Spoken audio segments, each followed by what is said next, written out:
Rania Duera နဲ့ Brandon Allen တို့ရဲ့ပွဲကြို3တစ်ချက် Rania Duera ကြီးက1နဲ့လမ်းခွဲပြီးတော့ UFC ကိုရောက်သွားတာရင်းငတ်တုံးနိုင်ရကန်နဲ့ကျသွားသလိုပါပဲပွဲများများထိုးကျင်တဲ့ Rania Duera အနေနဲ့ဒီပွဲနဲ့ဆိုရင်2025ခုနှစ်ထဲမှာတင်ကို၄ပွဲရှိသွားပါပြီ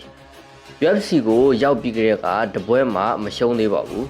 ၄ပွဲထိုးထားပြီး၄ပွဲလုံးကိုနိုင်ထားတယ်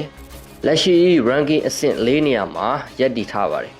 ဒီပွဲသာနိုင်ခဲ့မယ်ဆိုရင်ချန်ပီယံကပတ်စိန်ခေါ်ခွင့်ရဖို့ရာခိုင်နှုန်းတော်တော်လေးများနေပါတယ်။ Rania Duera ကြီးကအသက်35နှစ်ရှိပြီးအရက်က6ပေနဲ့မှ4လက်မှ reach က88လက်မှရှိတယ်။ပြိုင်ဘက်ထက်အရက်မောင်းတွေလက်တံတွေတာတယ်။ပြောရရင် physical ဘိုင်းကအကုန်လုံးတာတယ်လို့ပြောလို့ရပါတယ်။ Brandon Allen ကလည်းအချင်းတော့မဟုတ်ပါဘူး။ UFC မှာပွဲပေါင်း18ပွဲတောင်ထိုးထားတဲ့ကစားသမားပါ။အဲ့ထဲကနေမှ၄ပွဲပဲရှုံးထားတယ်ဆိုတော့ record ရတော်တော်လေးကောင်းတယ်ပြောရမယ်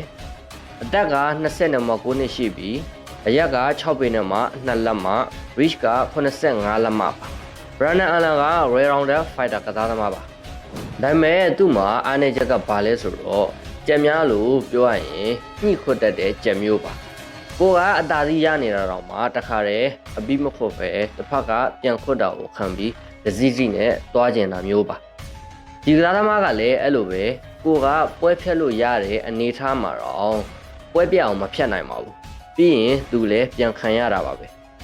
ပွဲချိန်ပြေးဣပတ်နဲ့ကစားကျင်တဲ့ကစားသမားမျိုးပါကျွန်တော်သတိထားကြည့်မိသလောက်ပြောရရင် Brandon Allen ကတော်တန်းတွေက fighter တွေကိုတယောက်မှနိုင်မထားသေးပါဘူး၄ပွဲရှုံးထားတယ်ရှုံးထားတယ်၄ပွဲတွေကနေမှ၃ပွဲကတော်တန်းတွေက fighter တွေကိုရှုံးထားတာပါနံပါတ်2နေရာက Nasser Imavov နဲ့နံပါတ်3နေရာက Sean Strickland နဲ့နံပါတ်6နေရာက Anthony Hernandez တို့ပါအဲဒါကြောင့်ပြောရရင်ထိပ်တန်း fighter တွေကိုမနိုင်ထားသေးဘူးလို့ပဲပြောရပါမယ်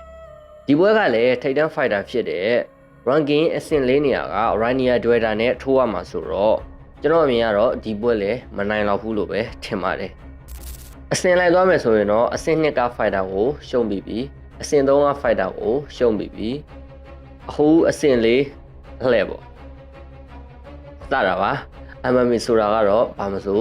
ဖြစ်သွားနိုင်ပါတယ် Brandon Allen က well-rounded fighter ဆိုတော့ကစားပုံသိပ်ပြောစရာမရှိဘူး Rania ကြီးကစားတဲ့ပုံမှာပဲလိုက်ပြီးတော့ကစားလိမ့်မယ်ထင်ပါတယ်အဓိကပြောချင်တာကတော့ Rania Duera ပါဝမ်းမှာတော့ကသူ့ရဲ့အကျဉ်းဆုံးဖြစ်တဲ့ချုပ်ကွက်နဲ့ကိုအောင်လာကြီးကိုအနိုင်ယူပြီးတော့ကျွန်တော်တို့မြန်မာပြည်သက်တွေကိုအသေးခွဲသွားတဲ့သူပါဒါပေမဲ့ဝမ်းကနေ UFC ကိုရောက်ပြီးတဲ့နောက်ပိုင်းနိုင်ထားတဲ့၄ပွဲလုံး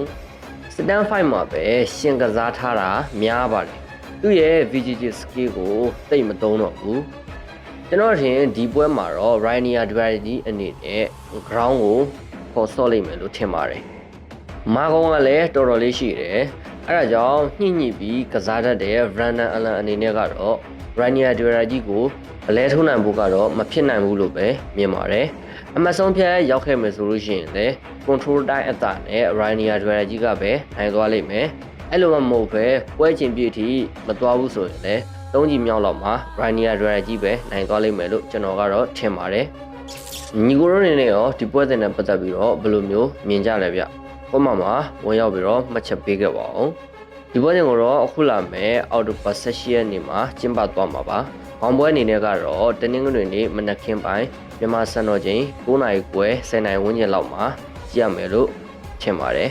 ခုလိုမျိုး MMA နဲ့ပတ်သက်တဲ့အကြောင်းအရာတွေကိုစိတ်ဝင်စားတဲ့ဆိုရင်ကျွန်တော်ရဲ့ channel လေးကို subscribe လုပ်ခဲ့ပါအောင်လို့တောင်းဆိုချင်ပါတယ်အဆုံးထိကြည့်ရှုပေးခဲ့တဲ့တယောက်ချင်းစီတိုင်းကိုဒီညနေပြီးတော့မှကျေးဇူးများကြီးတင်ရှိပါတယ်ဗျ